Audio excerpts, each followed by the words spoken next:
Have you ever wondered why the rich people keep getting richer, the middle class stay the same, and the poor gets even broker? You've probably heard the terms cash flow, expenses, assets, and liabilities. All these four terms plays a huge role in how the rich people spend their money.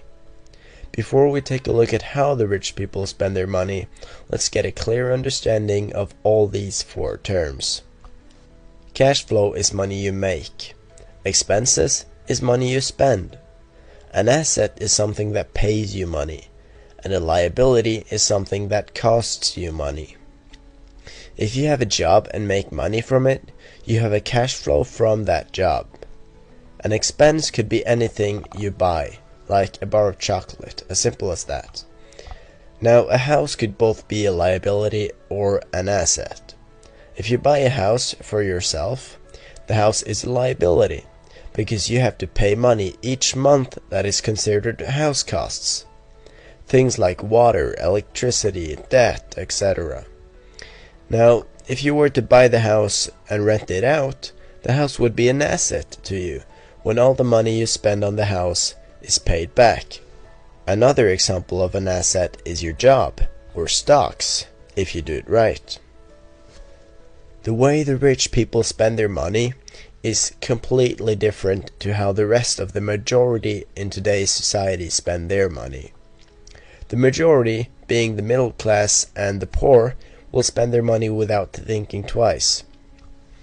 The poor people will spend their money on things called stuff. This can be anything with little to medium value. Things they don't actually need to survive, normally bought just for fun.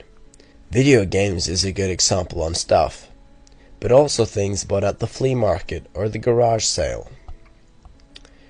Ever had that friend that's house always was filled with stuff? Toys, games, and other stuff. I know I did, and he is a prime example of the poor class. Note that when I refer to the poor, I mean the people with the lowest net worth in today's society, not necessarily homeless people. The middle class, on the other hand, is the people that appear rich, but aren't. The middle class spend their money on things called liabilities. As you remember, this is something that costs you money to own. They buy cars, boats, cabins, or houses. Things that will cost more than just the first purchase itself. The more money they earn, the more money they spend. The way the rich people spend their money is what makes them even richer. The rich people spend their money on something called assets. Rich people invest their money in something that will pay them back more. Successful people often refer to it as something called ROI, which stands for return of investment. If a rich person is going to spend his money on something, he looks if what he purchased has a return of investment. If not, he's likely not to buy it. So instead of spending their money on video games, too expensive cars, or new house interior, they'll spend it on stocks, ads, or invest it in their own online business, for example. Something that will pay them back in the long or short term. Can you now see why you're still not rich, and why most people never will be? Money is a game, and the game is simple. Change the way you spend your money, and you will win.